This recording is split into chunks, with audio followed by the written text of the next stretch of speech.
Hello and welcome to Taking the Scenic Route, Scenic Regional Library's bi-weekly podcast. I'm Steve Campbell, the library's director. Our podcast provides listeners with a closer look at the library, including interviews with upcoming program presenters, information about new and existing services, interviews with authors, book recommendations from our staff, and much, much more. So let's jump right in and get started. For those who don't know, Abraham Lincoln's birthday is February 12th, a couple days before this episode drops. So in honor of our 16th president's birthday, my next guest is Jacobi. He is an award-winning St. Louis educator, and he's also written 2 young adult books on Abraham Lincoln. Young Lincoln, which was published in 2018, and Lincoln in Springfield, which was published in 2021. They are both published by Reedy Press, which is right here in St. Louis, and both books won the Nautilus Prize and a Best of Illinois History Award from the Illinois State Historical Society. Jan, welcome to the podcast. Well, thank you, Steve. It's so good to be with you. Well, I really appreciate you joining me today. Let's get started and have you begin by talking a little bit about your background. Right. Well, Steve, I've been a middle school teacher and principal in 3 different schools over 50 years. That, as I wound down on that, writing these books actually wound up.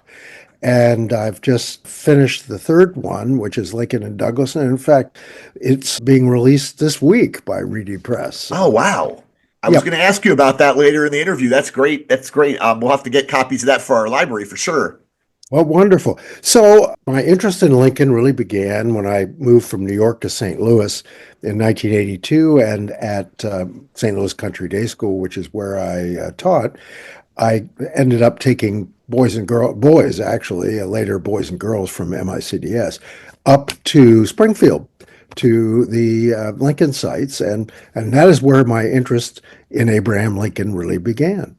My wife and I took our kids up there for the day to Springfield and saw all the Lincoln sites, and we just had a great time. It's an amazing museum. My kids are not extremely into museums, I would say, but they really, really enjoyed it. They had a great time. Well, glad to hear that. It's one thing to read about someone or teach about them. It's another to decide to actually write a book about them. What inspired you to write about Abraham Lincoln? Well, it was a colleague. A colleague came to me, this is probably in the mid-90s or so, and said, you are a good writer and you know a lot about Lincoln.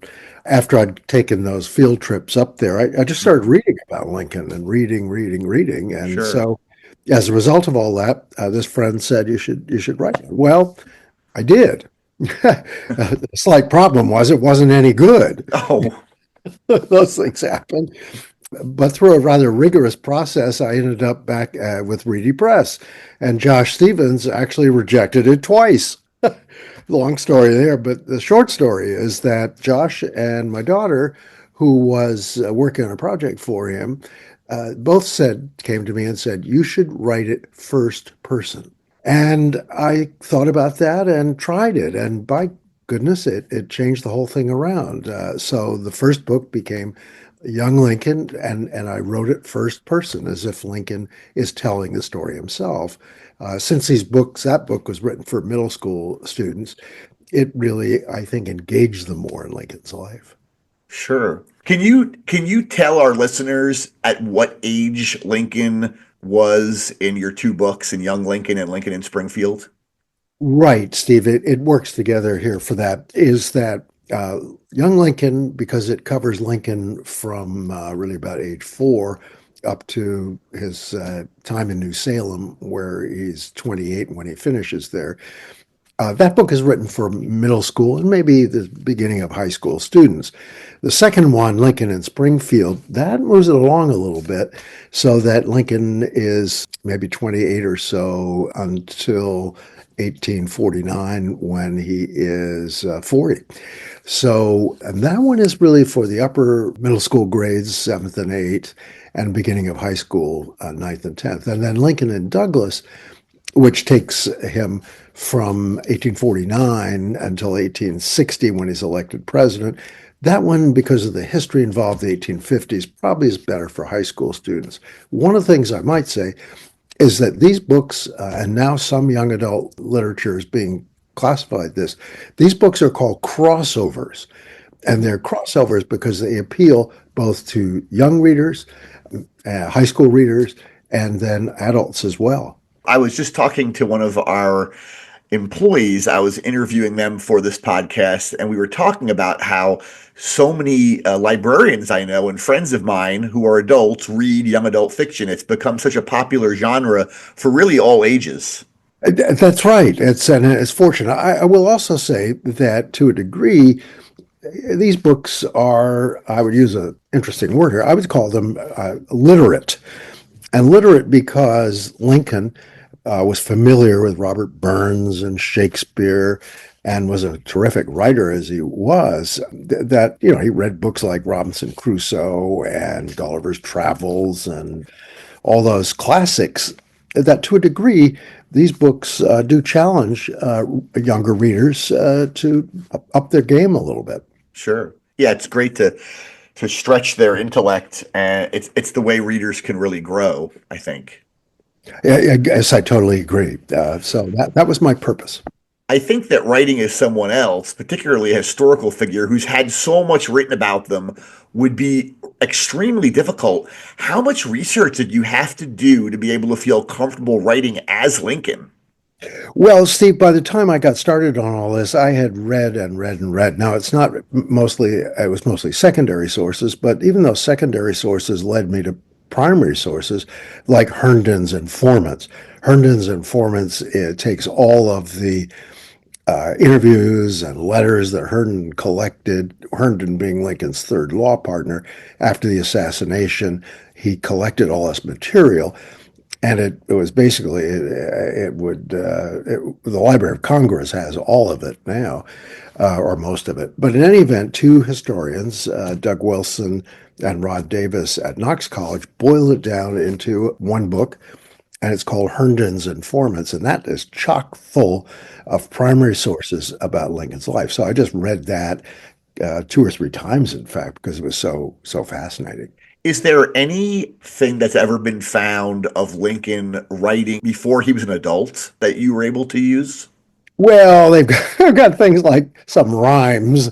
Oh, okay, just things No, like that. yeah, the early things, the writing that really begins is his Lyceum speech in well, I'd go back a step there. Lyceum speech in Springfield when he first comes to Springfield, but back before that is his declaration to be a candidate for the legislature in 1832. That's the first real piece of writing that we have from him. Okay. So, despite being about a real historical figure, your books are novels. I mean, they're fiction. Did you find it difficult to know where to draw the line on how much to fictionalize while still trying to maintain enough historical accuracy for people who are wanting to read the books and learn about Lincoln? Well, a good question again, Steve. On this one, I'm fortunate to have friends in something called the Lincoln Forum, which is basically in Washington and Gettysburg, and they have an annual symposium. And I was asked to be on a panel with John White and Karen. Gosh, I've forgotten her last name. She wrote Mr. Lincoln's Whiskers.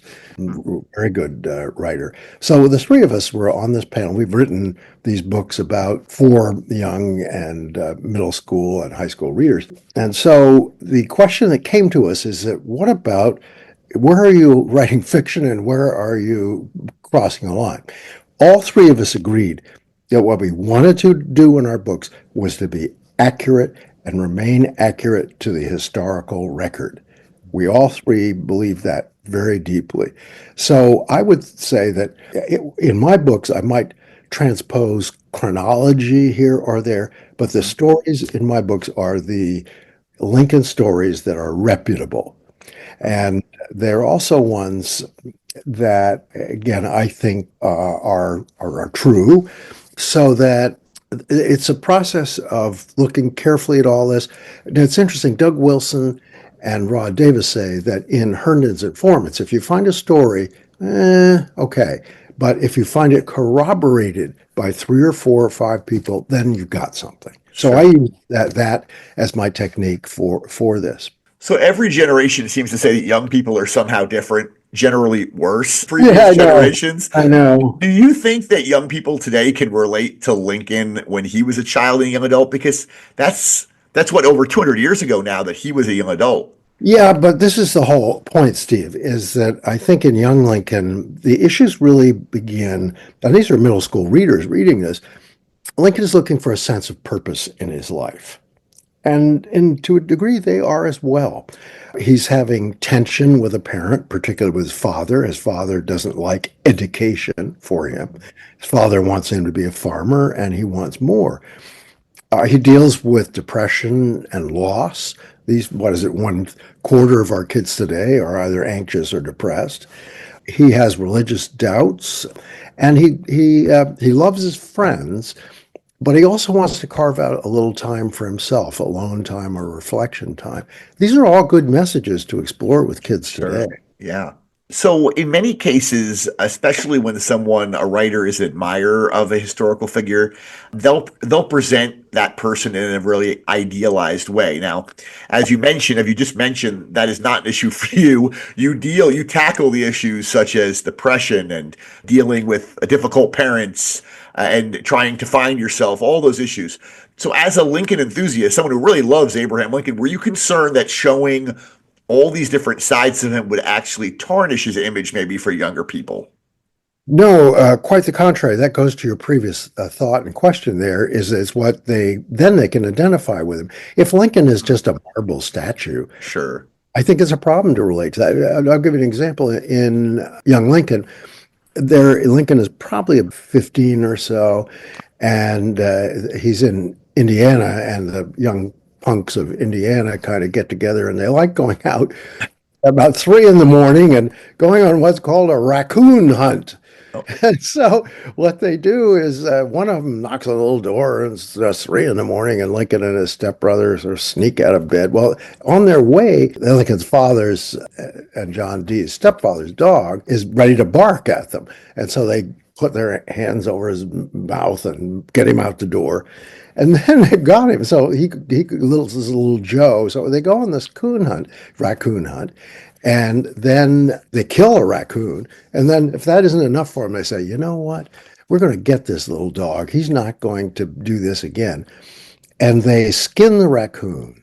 They wrap it around Joe, and they tie it around him, and then they send him off. And he rushes home.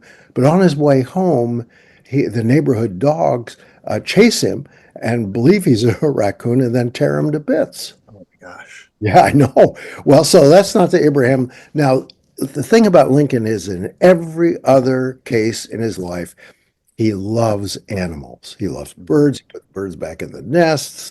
He's just a sweetheart when it comes to animals. This story is a story about peer pressure on the frontier. Mhm. And I teach that as kind of a case study with middle school kids in my own teaching, and they really get into it. Because I say, I take it through point by point. Where is Lincoln at this point in the story? Where is he at this point? Could he make a decision different from the one he made? And they say, oh, yeah, but he's standing up to all his friends. Sure. Well, clearly peer pressure is something that all young adults deal with. Well, I was happy to learn when you mentioned it earlier on in the interview that you are not done with the Lincoln series, and you said the next book out, also published by Reedy Press, is called Lincoln and Douglas. Yeah, And that is from the time period of 1849 to 1860. great. And do you plan on? And of course, our library will have to be getting copies of that book. But those people who want to purchase it, it's probably available on Amazon, I assume, right now. It's starting to be. And if they're in St. Louis, at least over the next 2 or 3 weeks, I'm actually going to be at the St. Louis County Library Grant View branch on February 20th at 6:30. And that'd be a wonderful program. That's our kickoff in St. Louis for Lincoln and Douglas. And then I'm also at the Ladue Barnes and Noble on February 22nd from 11 o'clock to 3. So those are bookstores and that Sure. we would to have people come to.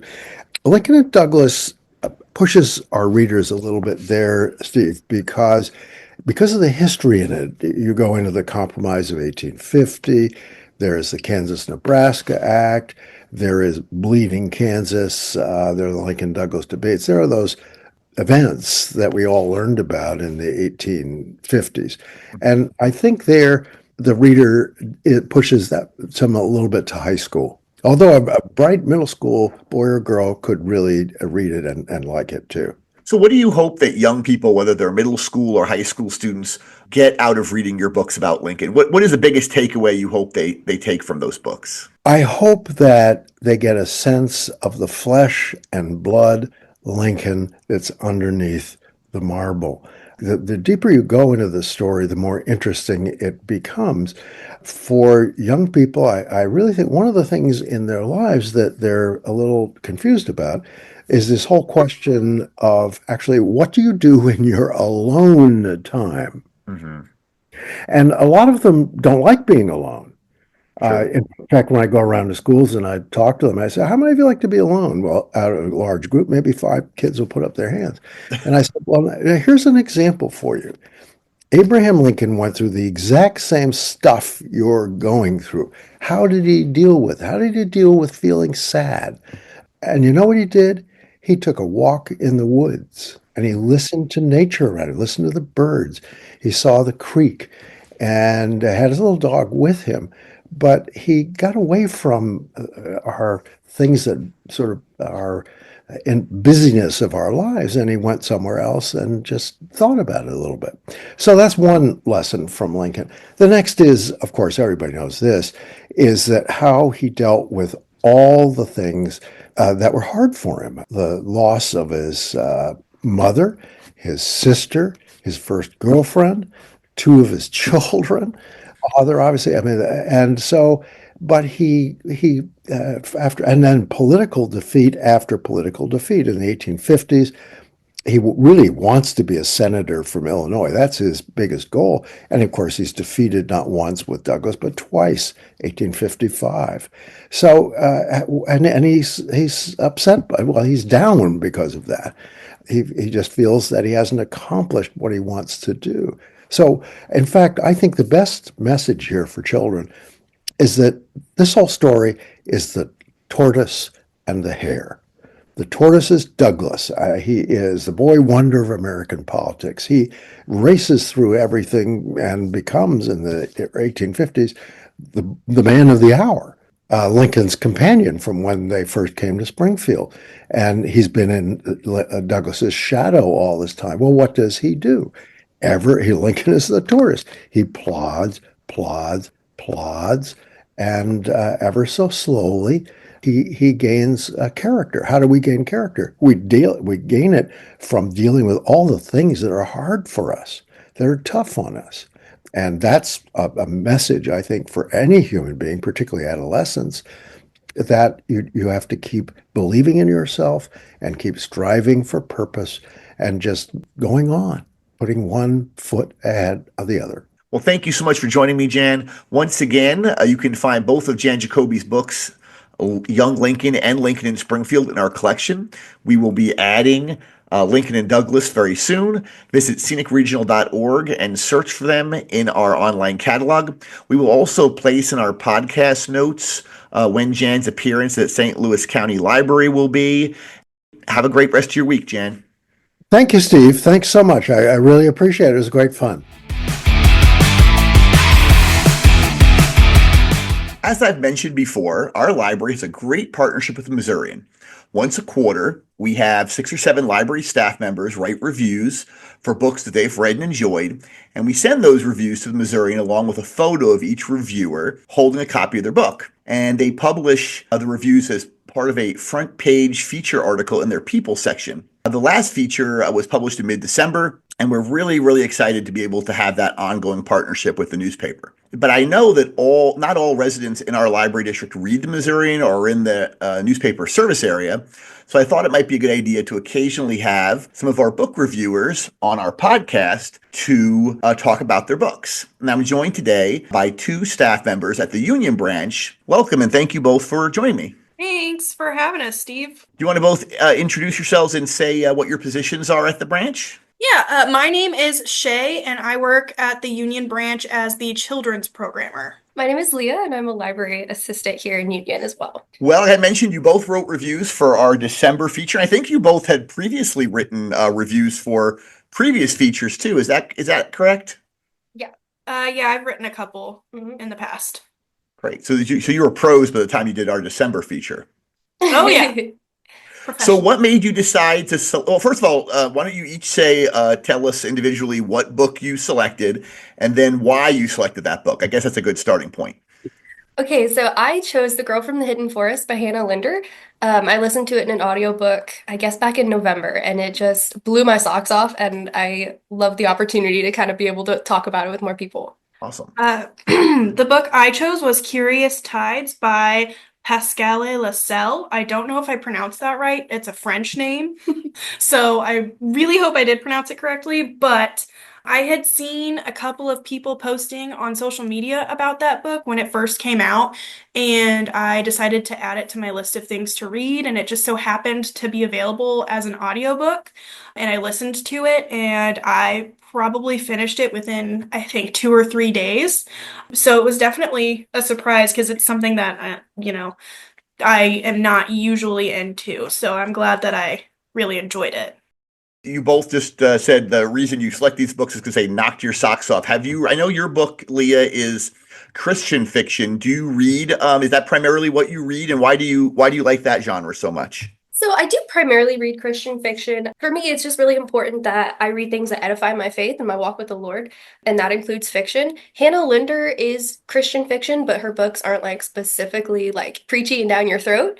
The Girl from the Hidden Forest is a really fast-paced Regency novel where faith is just kind of like an underlying theme, and I thought that was really beautifully done, and she did it in such a tasteful way that it's not overwhelming, but it's still really encouraging to read. Shay, what about your book? This particular book is YA fiction. Do you read a lot of YA fiction? I do read a lot of YA fiction. I think that's because when I was a kid, when I started really reading as like late preteen, early teen, I was really into the YA like dystopian era because I think that's kind of when it was really big was when I was a preteen slash Yes. teenager. And so it was super popular and I really got into that and I just kind of never left that little zone of reading. I mean, I do read adult fiction and stuff like that, but I primarily read YA just because a lot of it is, I don't want to call it innocent because, there are some, Pretty dark YA stuff for yeah, sure. there's Young some adult pretty stuff. dark things that can be brought up, and that Curious Tides is a dark academia novel, which I think that was the first one that I've ever read that's dark academia,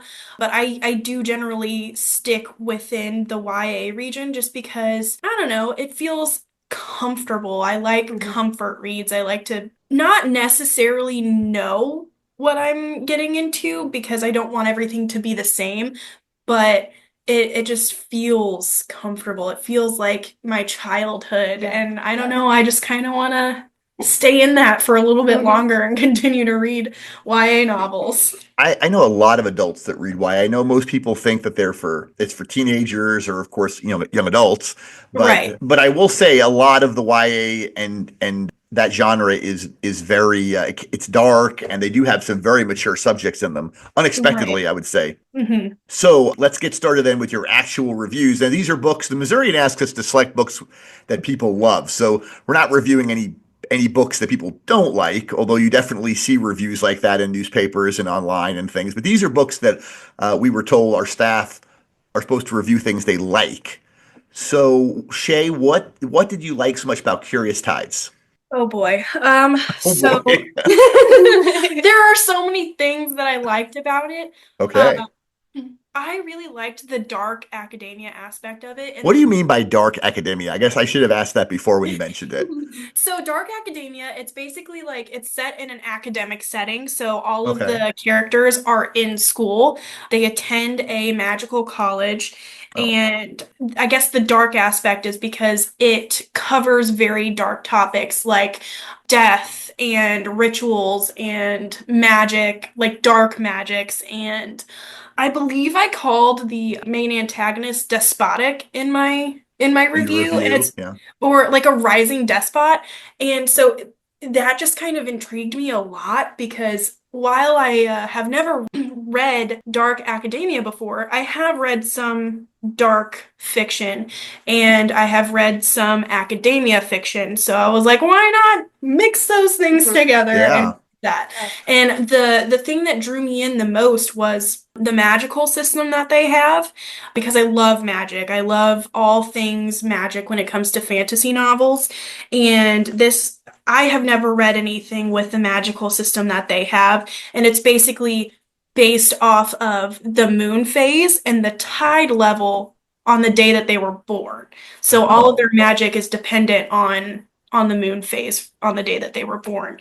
And I thought Wow. that was super unique, and that definitely drew me in. But it was also just the drama and the betrayal and all of the plot twists that happened throughout it. There wasn't a single moment throughout the book where I was bored, which was great. And you've not read anything else by this author, correct? No, she actually just came out with the second book in November, so I do plan on reading that. But I have not read anything by her before then. Is there another author that you would say that you've read that you would say if people like that author, then they would like this particular book? Or is this so unique to what you've read before? So I know that Leigh Bardugo is a dark academia author. She dabbles in a lot of genres, but I want to say Shadow and Bone. Okay. It's dark academia, and that's also YA. Okay. Okay, now we're gonna this is like from opposite ends of the spectrum here. Now we're going to move over from dark academia to back to Christian fiction with Leah's review. So Leah, what did you like so much about this book? Yes, so Hannah Linder is actually a friend of mine. We met in person last year, and she's just a lovely human. So I kind of like binge read all of her books just because I love her as a person. But The Girl from the Hidden Forest was like so fast paced, like literally from the first page that I just couldn't put it down. I want to say I read the whole thing in like 2 days just because it's Wow. so fast paced. One thing I love about Hannah Linder as well is she is so good at character development. So this book is a dual point of view. So you have part of it from Eliza's point of view and part of it from Felton's. And I loved the dual perspective aspect of it, of how you had such different points of view on the same plot. And both of the characters were so incredibly well developed that I was just like in awe of it. So, and then you take those two characters and put them in a really fast-paced, like murder mystery set in like the early 1800s. It was just absolutely remarkable. So good. I was gonna ask you about that, about subgenres. So this is so the setting is the early 1800s. Where is it set at? What's It's like 1800s England. England? Okay. Yeah, yep. So if people are into historical fiction, would you say this would be attractive to them too, or Yes, no? 100%. It is such good and rich historical fiction. Very wonderful. And Hannah Linder is not a local author, correct? Not No, from this she lives- Missouri or St. Louis. Yeah, she lives in West Virginia. Wow. And Yes. you managed to meet her because you write as well, correct? Yes, I do. We met through Instagram, actually. And so we got the opportunity. I met her at one of her book signings in West Virginia last year. Now, all her books are Christian fiction, but are they all the other subgenres as well? Mystery, suspense, romance, things like that? Yes, she is a mysterious suspense Regency author. That's kind of the genre she Okay. speaks in, and she is magnificent in all of her books. Do you know how many other titles she's published? I want to say she has 5 altogether. She just came out Okay. with another one, and she has another one coming out in a couple of months. Okay. I think this has been great. I hope people will check out these two books, Curious Tides, as well as The Girl from the Hidden Forest. And thank you very much. Thanks, Steve. Thanks, Steve. Okay, bye. Bye. My next guest is Suzanne Corbett. She is an award-winning writer, culinary teacher, and food historian whose works appeared in many local and national publications. She's also authored 5 books, including The Gilded Table, Recipes, and Table History from the Campbell House, which was published in 2015. She will be presenting Gilded Age Dining in Missouri on Tuesday, February 18th at 6 p.m. at our Warrenton branch. Suzanne, welcome to the podcast. Thank you so much for joining me. Oh, I am delighted to be here today. Well, let's begin, Suzanne, by having you tell our listeners a little about the Campbell House, which obviously is the setting for your book, The Gilded Table. Oh, the Campbell House is a jewel of Victorian architecture, and it's a time capsule that is so important to U.S. Gilded Age history, but it's really a highlight because it is the most complete Victorian Gilded Age house. So for those who don't know, what period of time are we talking about when we refer to the Gilded Age? Well, the Gilded Age is after the Civil War, so 1865 up to the turn of the 20th century. Some historians will bring it all the way up to the dawn of the First World War, but usually right after that, right after the Victorian era ended, is when the Gilded Age. Sure. The Campbell House is located in St. Louis. Where exactly in St. Louis is it? The Campbell House is located in downtown St. Louis in a part of town that used to be called Lucas Place. It was where all the rich people lived. It was where people got out of the city to go to the country. At that time, that was the country, the fringe of the city, to get away from the disease and the unsanitary conditions that the city offered, because there were cholera epidemics that were going through. There were other types of concerns, and people, if they had the means, they moved westward to escape that. Okay. And the Campbell House right now stands, of course, in its original location, and it's not very far from the present day main St. Louis City Library, and just a few blocks from the St. Louis Soccer Stadium. Oh, okay. Okay, So great. that gives you an idea of where things are. And how did you get involved with the Campbell House? I love food history. I love history. I had been working as a foodways interpreter with the St. Louis County Parks and with the state parks. And I had opened an office just a block up from the Campbell House. And somebody approached me. They said, with all the things you've done through the history sites, and I had been working as a consultant with the Smithsonian at the time. Oh, wow. Doing some field work, traveling exhibits and such. They said, you've never been to the Campbell House, you need to go in there. And this was in 1989 when I first walked in. Okay. And I felt like I was a kid in a candy store. When those doors opened up from the dining room, you see all the gilded fixtures and just the beautiful settings and the tables. And oh my God, I thought I died and went to heaven. I thought, I want to be able to volunteer here and work. And I'd been a volunteer ever since. The owners of the Campbell House were Robert and Virginia Campbell. And I'm Right. sure people listening have not heard of them before unless they visited the Campbell House. Can you talk a little bit about them and also the famous guests that came to their house at this time to show kind of their importance in society at the time? Robert and Virginia Campbell were an interesting duo, to say the least. Robert came over from Ireland. He wasn't exactly what you'd call a rags to riches kind of guy. He followed his brother. I mean, his family had some wealth, but since he was not the oldest son, he was not going to get a great share. So to make his fortune, he followed his brother Hugh to the States. While he was on the East Coast, he had consumption. And they said, you need to go west for your health. So that's how he wound up in St. Louis. And then he started working in the mercantile trade and the American Fur Company. So he went west as a mountain man and made his fortune with fur, and later on established mercantile trade, which brought him more wealth. He was able to acquire steamboats and banks and Wow. Southern hotels. And I think there was even a gold mine that was in the mix at one point.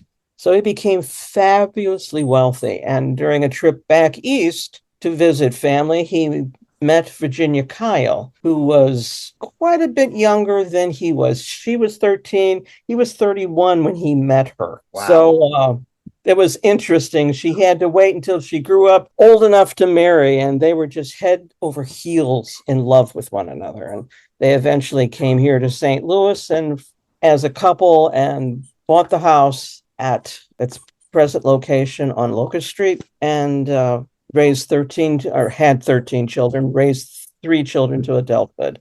And so they were obviously part of the upper crust of St. Louis society.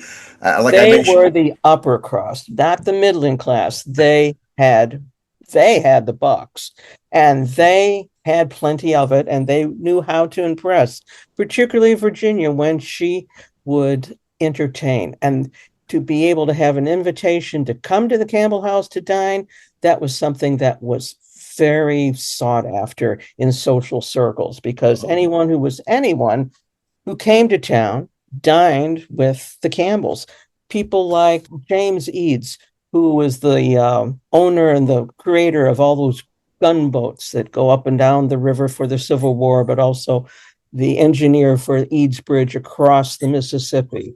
People like George Tecumseh Sherman, Father De Smet, probably the most famous guest of all, which was also a friend, was Ulysses S. Grant, whose parties were covered by the local press. There was one in 1874 that chronicled the 20-course meal that was served, and there was a 20-course regimental meal. band, a 20-course meal. There was a regimental band that came up and serenaded the president on the front balcony, and it was just a fabulous thing, because if it was a time when dining was the way that you truly entertained. You entertained to impress, you entertained to gain social status, just not as the host and hostess, but if you were able to gain those invitations again to sit around that table, it was a way to elevate yourself.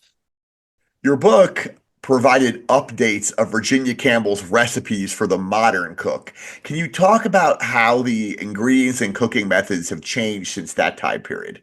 The cooking ingredients pretty much have stayed the same. You know, you have eggs, you have flour. As far as the quality of those ingredients, like eggs were normally smaller. Chickens aren't raised on the fortified chicken meal that are commercially fed today. Milk is also different. These are the days when if you had milk, you would have the cream raised to the top of the bottle. So you would have milk and cream that you could siphon off the top. Those are the types of things that you want to think about a little bit different. Food is trendy. You're going to see a lot of different trends through the recipes. And the recipes that are in the book are based on handwritten recipes, a collection that Virginia wrote when she was a teenager, is what we think. Back to those trends, oysters, which are considered kind of highfalutin and fancy right now, were dirt cheap.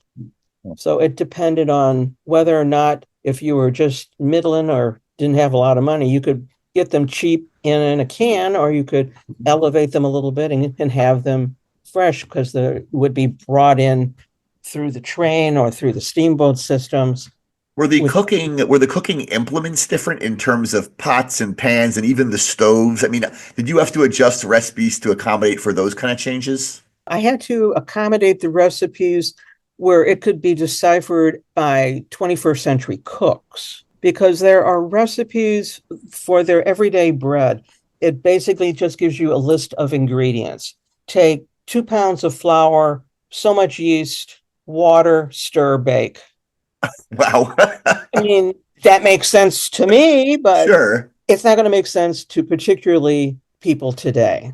There was a general sense that there was a foundation of culinary knowledge. People assumed you had so much skill, where today we need exact ingredients to figure out how we're going to do things. Mm-hmm. And measurements are something that just weren't quite universal, which is another thing that made Virginia's collection really rather interesting, because in her handwritten collections, she included a deciphering list on just how to decipher the measurements. She called it her tables of weights and measures. This is something that really didn't come about until Fanny Farmer defined standardized measurements with her Boston School of Cooking. For example, Virginia writes a gallon of whatever is, of course, 4 quarts, which is what we know today, but that's also a half a peck. Those are things that you probably wouldn't know. She was ahead of her time. I'm telling you. And now liquids can get a little bit tricky now. You've got 4 wine glasses. That's about 16 tablespoons, or a half a pint, or otherwise known as a couple of gills, Gills. A large, 8 large tablespoons, which is be like a rounded tablespoon, that's equal to a gill. You'll see a gill as a measurement in many, many old books. And a tumbler, you figure that about half a pint.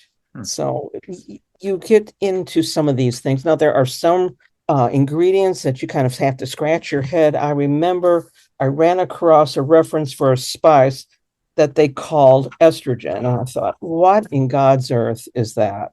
And it took me months to crack it, but it is a wild form of tarragon. Oh. So it was fascinating. It really was. And another thing that's fascinating about this book, that this handwritten collection that she did was the first way that the Campbell House back in the 40s, when they first opened as a independent museum, they made a reproduction of the book, Virginia Campbell's cookbook. At the time when I first got involved with the museum, I thought this was the complete recipes. I thought, we can do this. We can get this updated. And then I was handed the entire manuscript, which was a lot more than what was in the little booklet that they did, which was like 30 pages or something. But there were more recipes than what met the eye on the original collection. So if you were looking at recipes to use, you had to figure out what would go and what wouldn't go, which means you didn't want to put in every Charlotte Russe recipe. There were 3 of them in the book. Oh, I see. Okay, there were 6 oyster recipes that shows these are kind of the trends. There were 5 recipes for gingerbread, different kinds of gingerbread. So that's how you narrow down her list. That's Because how I originally, know. I know the collection was about 226 recipes. I know you only had 148 in your book. So that's how you kind of eliminated the duplicates of similar types of recipes. Right. And I had to look at the 21st century palate and sensibilities. You're not going to be interested in making calf's head soup or calf's head jelly. Gotcha. And you're definitely not going to be doing the medicine concoctions that were in the book, which is in her original booklet. She had cough medicines. She had medicine for stomach distress and just a variety of other things. She also had a recipe, a medicine for rheumatism. So those Okay. are things that didn't make the cut. I see. Okay. That was So my it- next question. So that actually is very interesting. So the dinner parties at the Camel House involved, as you mentioned, extravagant, you said 20 courses in some cases, meals. I know that was probably the extreme, but can you describe to the people listening a typical holiday or dinner party at the Campbell House in terms of the types of courses and maybe even some of the more exotic dishes that were as part of those courses? An average holiday meal during the Gilded Age, which was served a la Russe, which is per course, I would say 12 courses would not be unexpected or an excessive amount. You'd start out with a soup, then maybe go on to a fish dish, then what they would call an entree, which is an entree into your main course, or sometimes called a made dish, which would be something like meatballs, smaller items like quail, things of that nature. Wow. Meat pies, things of that. And then you'd go into your main joints. You might stop in the middle and have some Roman punch to cleanse your palate, because Roman punch has a citrusy taste to it. It is sort of like a champagne slushy. It's wonderful. It's one of the signature recipes that the Campbell House presents when visitors come for special tours and such. It was thought that if you had some kind of citrus in the middle of your meal, that it would just not only help calm your stomach, but also allow for your stomach to have more room to eat more. Stimulate your appetite, perhaps. Yes, indeed. Oh, here's some. Here we have mock turtle soup, broiled leg trout. And then you have our cold dishes, your bone turkey in aspic and pâtés, other cold salads, your chicken fricassee. Those are made dishes. Then you can go on to the larger entrees, again, like lamb cutlets, chops, Wow. large roasts. But then, of course, you have desserts, apples, fresh fruit, nuts. How many hours would a typical 12-course meal last at her house? Oh, well, At that their would be house? your entertainment. Sure. That would be your entertainment. You would maybe begin at 7:30, 8 o'clock, and you would dine until maybe 10:30, 11. It would be for the entire evening. And just because you had 12 to 20 courses or more, you weren't expected to eat everything. In fact, there was a ladies' book called Godey's Ladies' Book at the time, and this was also drove the table etiquette. as well as what the everyday housewife who could afford to read Godey's book or get a subscription, because they promoted what you would aspire to improve yourself again. It's all about improving. And that table was the first way to do it, with linens, china, silver, flatware, serving dishes. So they promoted, and of course they had the advertising for all these things that you could use. Now, this was the age when it was considered uncouth to touch food. You didn't want to touch anything outside of perhaps your bread and maybe a piece of fruit, but you would never take an apple or bite into it, or your bread and bite off a piece and put it down. That would just be so gauche. Oh, that's It's interesting. a sign of being ill-bred if you did that. You Huh. just couldn't do that at all. So how unique were these dinner parties and these recipes to the Campbell house compared to other wealthy people in Missouri or in the country at the time? I think they were pretty standard across the board. It's sort of like today. If you go out fancy, you'll be thinking in terms of maybe a nice, beautiful porterhouse steak with a twice-baked potato and a Caesar salad and maybe a shrimp cocktail. You Sure. can name off some of these things, a lobster bisque, maybe creme brulee, where Sure. here you would have things like, instead of the creme brulee, you might have that Charlotte Russe again, or the blamage, which was a fanciful pudding type of dish. And those types of things were very popular because it showed off your skill as a cook. And it also, you needed the fancy molds to put them in. So that kind of updated it too. And there's different types of food that were considered higher class or more upper crust because they were expensive. Things like that you wouldn't think of it today, like macaroni and cheese. Macaroni and cheese, before it got cheaper with the extruding machines that came out during the Industrial Revolution, up to this point, macaroni was another term for just pasta.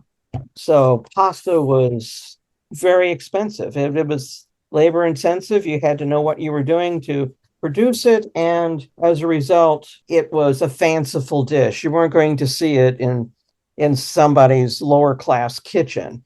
It was expensive. Another expensive dish that really would elevate your table would be celery. Celery was another very expensive dish. In fact, they had their own vases, and the Campbell House has 2 vases on the table that you can put your celery in. Wow. And it looks really nice and fluffed up and pretty. And it's kind of interesting how celery went from the celery vase to the celery tray, and it just kind of disappeared off the table altogether. I would never have thought that macaroni and cheese would be a delicacy. And it wasn't the same kind of a pasta as such as some of the German noodles and things like that. It had a different taste just because of the different flours and things that would eventually come in with this. And again, the serving pieces would make the difference, particularly with items like oysters. Oyster plates were huge, very popular. Asparagus tongs were also another rage of Gilded Age Victorian dining. Chocolate pots, little cups with little lids to keep the chocolate beautifully and nice. And of course, if you sat down at the table, you might have 7, 8, 9, 10 different types of flatware. And you had to know which flatware went with what. And people would kind of watch to see if you did pick up your asparagus tong, or if you knew what the sugar shell was, or what to do with your salt cellar, because they would think that if you didn't really use it, you didn't know how or what it was for, and therefore it was also a sign that you really weren't of the So these caliber. dinners were a way to also judge people in terms of their social sophistication. Well, also your career could be ruined just by a poor dinner manners. If you did not know how to behave at the table, your manners were such, it could ruin your, just not your social standing, but your ascent into the company. Wow. And then, of course, you always dressed for dinner. And of Oh, of course, course. another story. But I miss that. I think we should all dress for dinner and should all use a butter spreader and know what an oyster fork is and how to use it. Yes. So you have a broader perspective on the history of food in Missouri, other than just the Campbell House. I know that you've co-authored another book entitled A Culinary History of Missouri. And like we've talked about this whole interview, the Campbell family was very wealthy.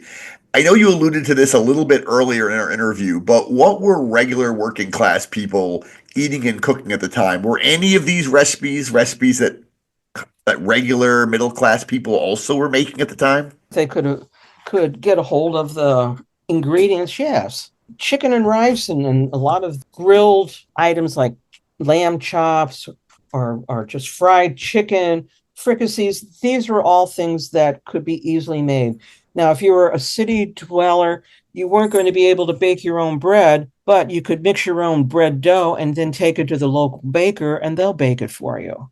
Oh, wow. If you happen to be outside of the city limits or you had the luxury of having a place where you could have your own little garden, then you could raise your own vegetables. You could do sweet peas and or green peas with lettuce in spring. You could possibly grow your own potatoes, although that takes a little bit of property to get enough potatoes to really do something with. So yeah, you could do quite a little bit with this. And oysters, even though today we think they were highfalutin, they were cheap. So everybody could do an oyster bisque, an oyster stew.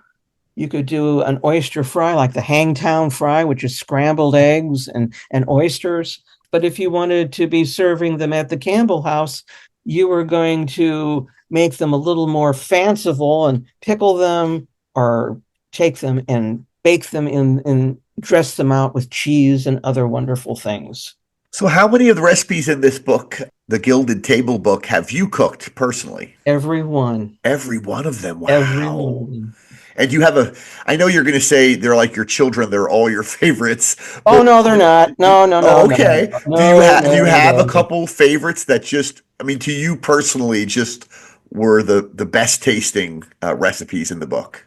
Oh, my goodness. Along the entrees, or I should say the main dishes, I am very fond of the duckling with olives, which is a beautiful mahogany roasted duck served with olives that have been roasted around it. It's just a spectacular dish. It truly is. The chicken fricassee, the brown chicken fricassee, is a great dish and an all-around dish that I think you can use for almost any day of the week. The Queen of Sheba cake is a dark, very low flour chocolate cake with a chocolate ganache on the top with almonds sprinkled around it. Excellent. And there's the Washington cake, which is a pound cake with brandied soaked raisins that, or I should say, not raisins, they're currants, which are like a little berry. You can use either one. It's interchangeable. But if you can find the currants, they're much nicer. They're both, well, they truly are. And then, of course, the Roman punch. The Roman punch, I think, is another favorite of mine. The recipes, we have over 140 recipes that are in the book. We also, the last part of the book is dedicated to some of the recipes that were famous during the time period that she didn't include in her recipe collection, because her recipe collection, like many other recipe collections that you might do, or your mom or your grandma had in their recipe card box or whatever, was handwritten, copied from other places. Sure. And I could find that she hand copied recipes that were from cookbooks from the 1820s and 1830s. So we have recipes that are in the last half that she wouldn't have been able to copy in those recipes because they just weren't there. Like the cherries jubilee, that was a dish that was very popular again, that celebrated Queen Victoria's Golden Jubilee. Very popular again, that you might have been served at the Southern Hotel, which was owned by Robert Campbell, which he would pull some of those chefs from the hotel to help with the lavish dinners that they would have just down the street. Is there any evidence that Virginia actually did any of the cooking herself, or was it all being done by other people? It was all done by other people. Well, we have to wrap it up. I do appreciate once again you joining me for this interview. It was great. You can find Suzanne's books in our collection, both The Gilded Table and A Culinary History of Missouri. Once again, Suzanne will be presenting Gilded Age Dining in Missouri on Tuesday, February 18th at 6 p.m. at our Warrenton branch. You can register for the program at www.scenicregional.org/events. Thank you, Suzanne. Thank you. Well, that wraps up the latest episode of Taking the Scenic Route, Scenic Regional Library's podcast. I hope that you can join me again in 2 weeks when we release our next episode.